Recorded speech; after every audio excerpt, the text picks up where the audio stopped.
بسم اللہ الرحمن الرحیم۔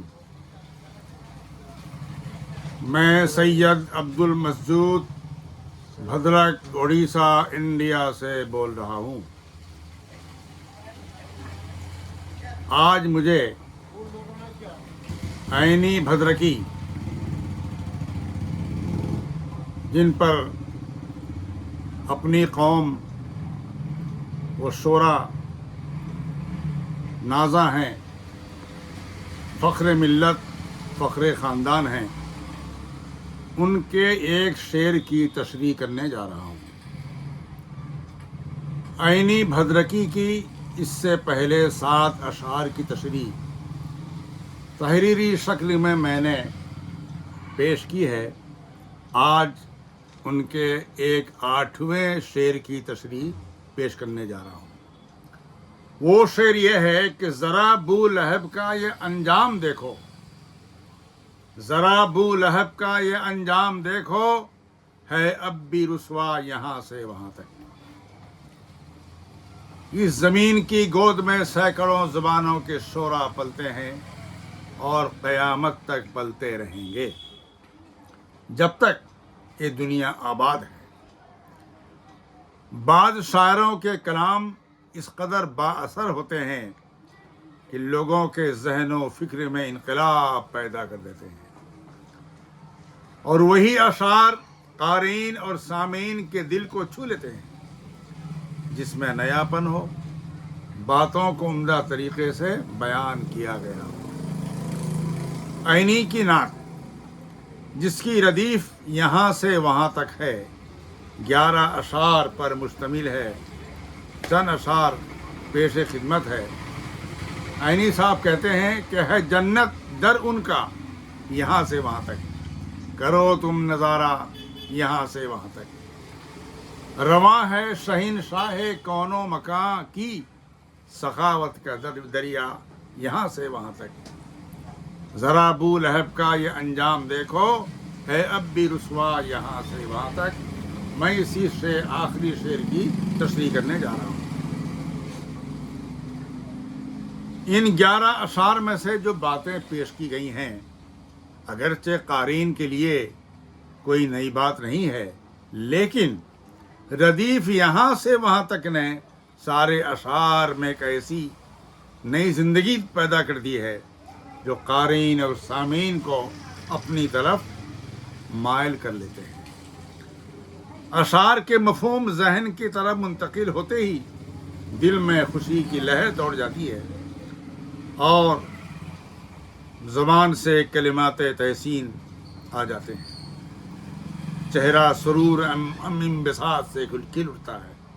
اس میں شک نہیں کہ عینی سلمہ اس وقت شاعری کی دنیا میں اونچی اڑان اڑ رہے ہیں، جس کا احساس ان کے قارئین کو ضرور ہوگا۔ اگر ایسی اڑان جاری رہی تو وہ آسمان کی بلندی تک پہنچنا کوئی محال نہیں ہے۔ شعر و شاعری کی دنیا میں صف اول کا مقام ضرور پیدا کر لیں گے۔ زمانے کی طرح شاعری بھی اپنا رخ بدلتی ہے۔ بادشاہوں کے زمانے میں اردو شاعری عشق و محبت کی بھول بھلائیوں میں گم تھی۔ شاہی دربار میں وہی شاعری پسند کی جاتی تھی جس میں عشق و محبت کی گہرائی پائی جاتی ہو، اچھوتے خیال ہوتے تھے، لفظ و مفہوم میں دلکشی پائی جاتی تھی، بدی مثالیں ہوتی تھیں۔ کہا جاتا ہے کہ غالب کو مومن کا یہ شعر اس قدر پسند آیا، تم میرے پاس ہوتے ہو گویا جب کوئی دوسرا نہیں ہوتا۔ تو غالب نے کیا کہا؟ غالب نے مومن سے کہا کہ تم میرا پورا دیوان لے لو اور اپنا یہ شعر ہمیں دے دو۔ 1857 غدر یعنی انقلابی کوششوں کا سال تھا۔ انگریزی حکومت ہندوستان پر مسلط ہو گئی، مسلمانوں کو بہت زیادہ نقصان اٹھانا پڑا، ان پر ظلم و ستم کے پہاڑ توڑ دیے گئے۔ ظاہر بات ہے، جب کوئی مصیبت میں گھرا ہو، اپنی عزت و آبرو کو بچانا مشکل ہو، جان کے لالے پڑے ہوں، بھلا اس وقت عشق و محبت کی باتیں ذہن میں کیسے آ سکتی ہیں؟ حالات کے تناظر میں شاعری کا موڈ بدل گیا، شعراء قومی نظمیں لکھنے لگے، غزلوں میں قومیت کا عنصر غالب رہا، غزلوں میں وہ باتیں آنے لگیں جو وقت کے تقاضے کو پورا کرتی تھیں۔ عینی صاحب جدید غزل گو شاعر بھی ہیں اور نعت گو بھی۔ عینی نے نعت کے شعر میں وہی بات کہی ہے جس کا اظہار قرآن نے کیا ہے۔ قرآن مجید میں اس کا نام بھی آیا ہے جس کی ذات دنیا کے لیے سراپا رحمت رہی، اور اس کا بھی ذکر آیا ہے جو ساری دنیا کو بدی کی طرف دھکیلنے میں کوشش رہا۔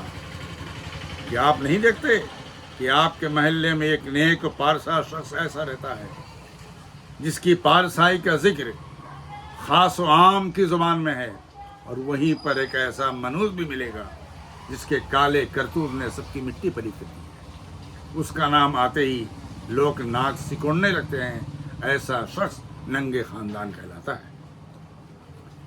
آئیے ہم چلیں عینی بھدرکی کے اس شعر کی طرف جس میں بو لہب کی رسوائی کا تذکرہ کیا ہے۔ کہتے ہیں کہ ذرا بو لہب کا یہ انجام دیکھو، ذرا بو لہب کا یہ انجام دیکھو، ہے اب بھی رسوا یہاں سے وہاں تک۔ ابو لہب نبی اکرم صلی اللہ علیہ وسلم کا اللہتی چچا تھا۔ اصلی نام عبد العزیٰ تھا، اس کی کنیت ابو لہب تھی۔ وہ بڑا خوبصورت اور مالدار تھا، لیکن نبی کے گستاخ تھا اور بڑا بے ادب تھا۔ اس کے 2 بیٹے عتبہ اور عتیبہ کے نکاح میں نبی کریم صلی اللہ علیہ وسلم کی 2 صاحبزادیاں رقیہ اور کلثوم تھیں۔ سورہ لہب کے نزول ہونے کے بعد ابو لہب نے طلاق دلوا دی۔ پھر وہ خدائے عادل کے غضب کا شکار ہوا، کالے دانے کی بیماری میں مبتلا ہو کر مرا۔ اس بیماری کو متعدی بیماری سمجھ کر لوگ اس کے قریب نہیں گئے۔ 3 دن تک اس کی لاش پڑی رہی، پھٹ کر اس سے بدبو آنے لگی۔ جتنے جنتی مزدور آئے اور اس کی لاش اٹھا کر پھینک دی۔ عینی صاحب کہتے ہیں کہ ابو لہب کا انجام یہ ہوا کہ رسوائی کے گڈھے میں جا گرا ہے۔ آج ساری دنیا میں اس کی رسوائی کا چرچا ہے، اور قرآن مجید میں بھی اس کا ذکر ہے۔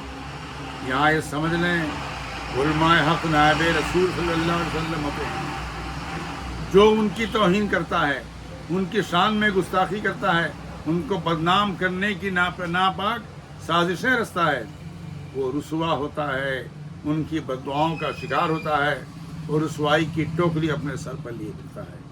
عاقبت کیا ہوگی خدا جانے، آگے دیکھیے ہوتا ہے کیا۔ السلام علیکم۔